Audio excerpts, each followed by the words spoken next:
Hey guys, it's Flux here, and welcome to our SimCity Cities of Tomorrow regional overview. We're going to be covering every single city in the region so far, which is 8 total cities. So it might be a bit of a long video. I'm going to try and keep it as short as possible and as concise as possible. So to do that, I'm going to do kind of a more general overview of each city, what its purpose was, why I built it, and things of that nature, just very general stuff. And then if you want to look more in depth, you can check out the specific videos dedicated to each city. You can see now on the screen I have all of them listed here, or you can go during the actual video on the top left. I'll have links to each individual video. So if you want to check that out, just go there, kick back, relax, and let's get started. All right, so our first city we started in this region was Somerset. It is kind of the original idea for making an interchange. You can see here we have this big interchange in the middle.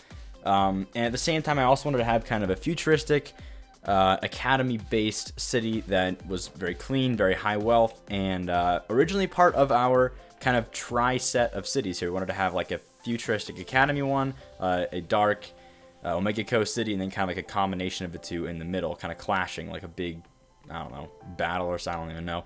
But that was kind of the idea originally before I even like thought of doing a whole region. I just thought, why not let's just do show off all the features of the new Cities of Tomorrow region, or Cities of Tomorrow expansion pack, whatever, and do that. So the first city, this one, Somerset, turned out pretty well. I do think that this interchange could have been done better. As you can see, it's kind of like it's in an area where it doesn't really actually affect the traffic that much, because I didn't really make very many big buildings on these sides. If anything, it only really helps these two sides here, but there's not a lot of traffic going from this side to this side, so the interchange is kind of in a poor position if I was gonna, change it or anything. But it was my first attempt at interchange. I think it worked out pretty well either way. It doesn't actually impede any traffic flow. It just doesn't really help it as much as it could. But it still turned out well, and I do think that this city was a nice futuristic first start for the region.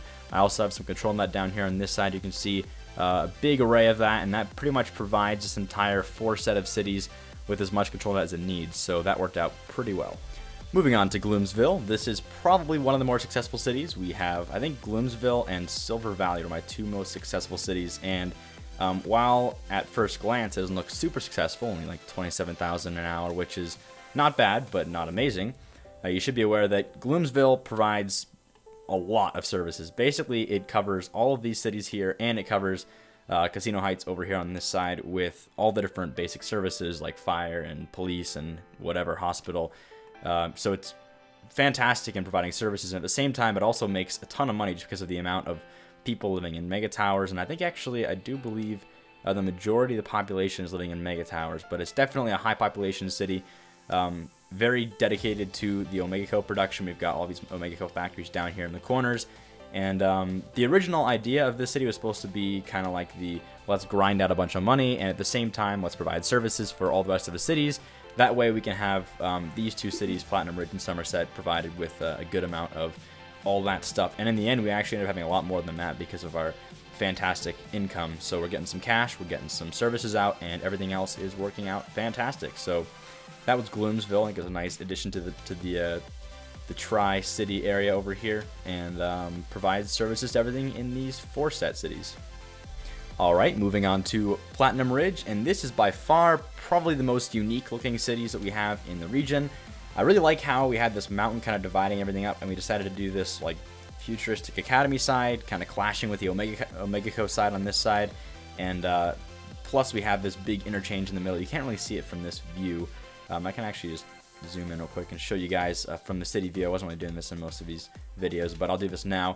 I do think the interchange actually worked out pretty well. It seems to handle traffic okay, and gets people to this side of the city, and then across over to the the Omega side of the city. And I do think that there was a bit of a tricky situation here with just having so many things on this side. This population really exploded on this side, and it was a bit bigger than I expected it to be. I was kind of planning it to be similar in size to the Omega side, and because of that, we definitely have a little bit more stress put on these interchanges than originally intended to have. But as you can see, pretty much every single road is getting a decent amount of use, at least enough to handle traffic in that way. So I think it worked out pretty well in the end, and we do have some efficient traffic flow. Our profits are, average. We're not anything, high. But what I've kind of found in this game is it seems like it's a lot easier to just specialize in one thing and not try and branch off into a bunch of different things. And whenever you try and do something like this, where you kind of split the city up and you throw like Omega on one side, and you've got academy stuff on this side with university education and different specializations like that, it really does make it a lot more difficult to make money just because there's so many expenses going into it. And basically, in pretty much any SimCity city, it's a lot better just to kind of get those basic, I guess, expenditures out of the way and purchase the beginning of your specialization, then kind of let the city grow off of that, because you want to have really just hammer down on one thing. That's how you make a lot of money in the game. And it seems like splitting it like this isn't the best way to do it, but I do think it turned out really cool. And regardless of the actual profitable, functionality of the city, I do think it's a lot of fun just to look at, and I think it turned out pretty cool. All right, so we're on to Casino Heights, and this city is probably one of my surprise, like, really cool looking cities in the end. I was kind of just going for a really more suburban, small town kind of feel than an actual big city, and it ended up being a really cool looking city. Like, it's got this kind of more dense building area over here by the casinos, and as you can see, as you get kind of farther off from these casinos, where I have a nice tightly packed kind of urban area, you move off into these kind of just nice little, suburban areas and nice towns and things along this area. And I think it actually turned out really well like that. I'm really glad that we stuck with all the low density off away from the shoreline over here. I think it kind of gives a nice contrast like this. And then of course we also have this amusement park kind of really awesome looking, by the way, airport. And somehow worked out where you can see it probably better from the actual city view. Somehow I got this airport to fit exactly on this corner, and it actually ended up looking really cool. So I do think this is a really cool city. It turned out really well, and I'm really glad that we stuck with this kind of low population, only 30,000 people actually, and really kind of just made like a little gambling town. Silver Valley. This is probably my more successful version of Gloomsville, a bit more ugly, but a bit more successful. You can see we've pretty much just like lined up these mega towers in a very grid fashion, and this entire city is pretty much just zoned in the most efficient way possible in terms of just making a solid grid. I tried to alleviate traffic by creating these bridges and these tunnels. You can see here we get these kind of bridges and tunnels that dive in and out of the city to kind of alleviate traffic down these middle areas over here. But for the most part, it actually did turn out to be a pretty much solid grid city. That was the purpose of the city, was to be a big cash cow city making around 71,000 an hour. With almost 500,000 people. It did actually at one point have over 500,000. I don't know why it dropped again.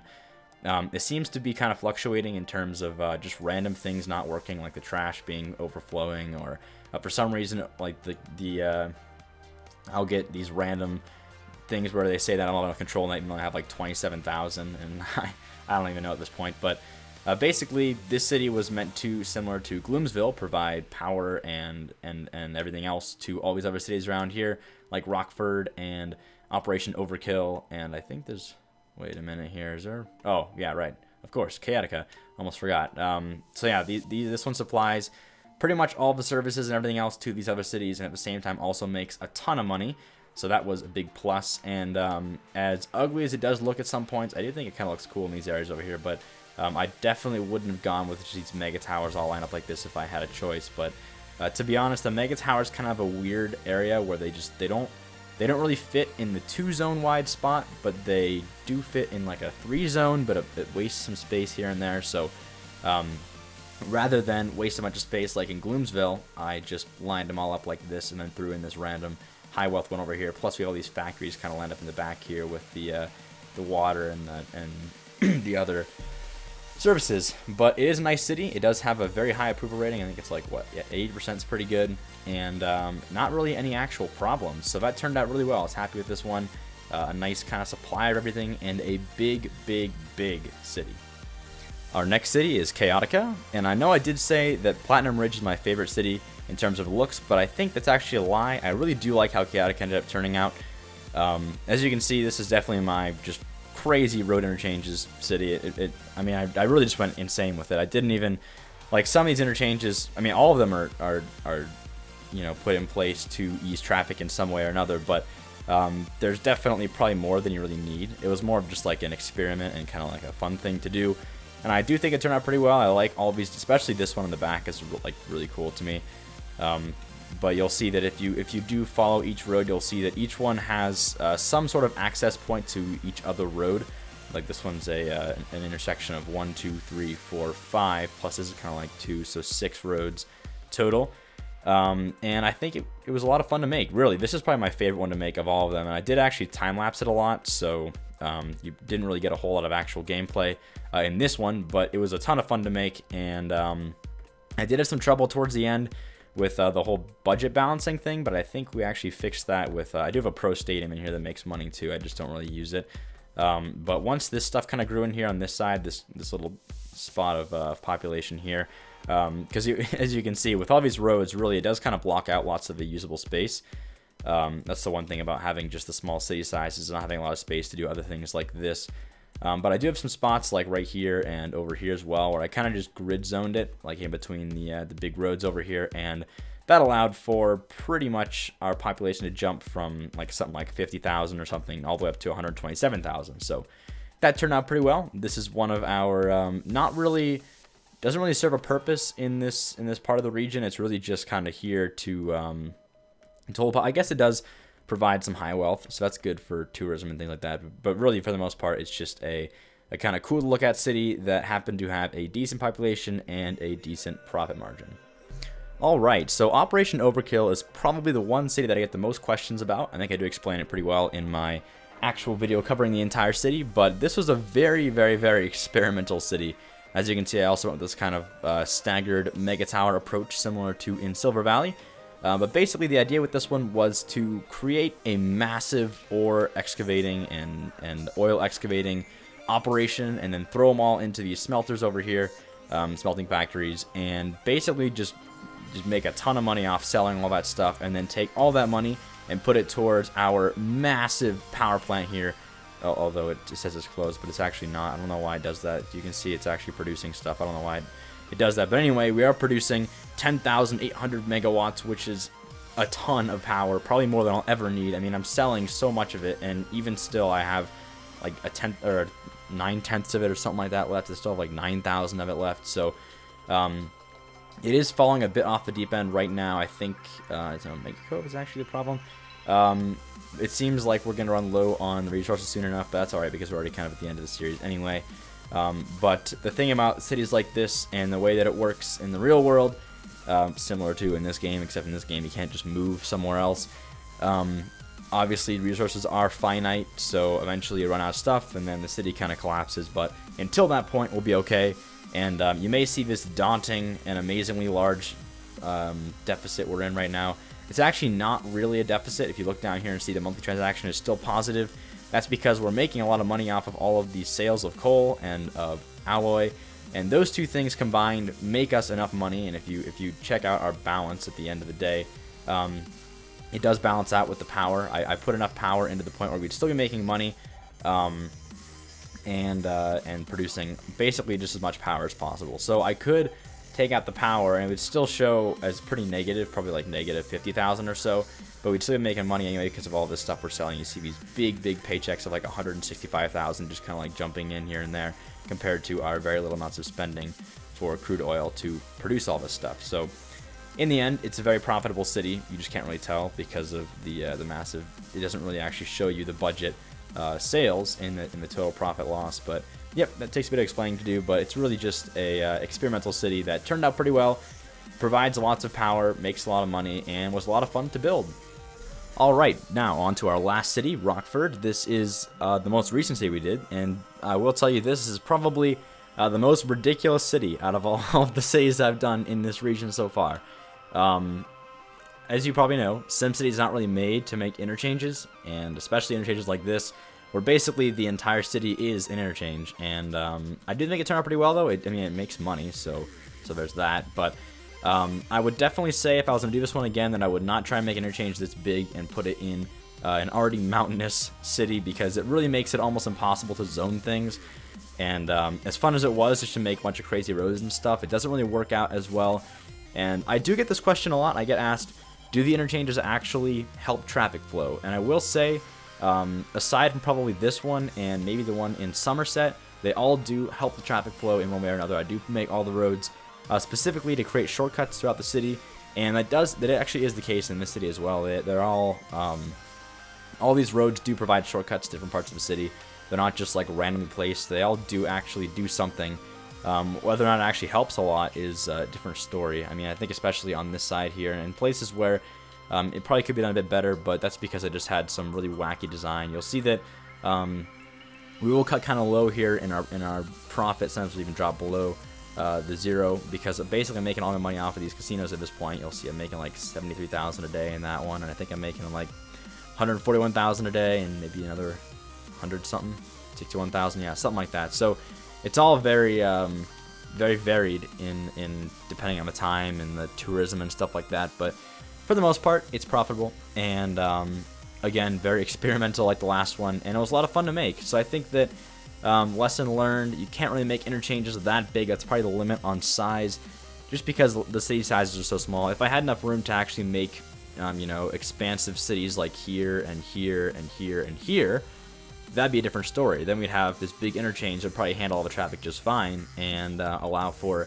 kind of movement between those parts of the city, and it all work out pretty well. But you can kind of see it just kind of like the interchange itself, because we don't have enough room to actually expand beyond that point. But that's the series, guys. I hope you guys enjoyed. I had a lot of fun making this city and the rest of the cities in this region. This is not the last of my SimCity series. I do plan on going and doing a like a mod series. I'm just going to download a ton of mods from the community. There's a lot of cool stuff out there, and I'm going to see how far we can go with that. I don't really know exactly if we're going to go and do an entire region off of that, or just a few cities, or maybe even just do kind of more individual stuff than an actual cooperative region, because we all know that SimCity, as much as they advertise to be a very cooperative game between cities, it's really not. I mean, there's still lots of problems with it just not being as quick and responsive as you'd like, and in the end, it's almost better just to kind of do your own thing in each city and worry about it like that. So aside from maybe buying power and buying a few services here and there, it's really not all that useful to do things the way I did it like this, where you try and make them rely on each other. It doesn't really work that well like that, but it's alright. We'll probably do something different or something similar even in the next series. So hope you guys enjoyed, and as always, thanks for watching, and we'll see you next time.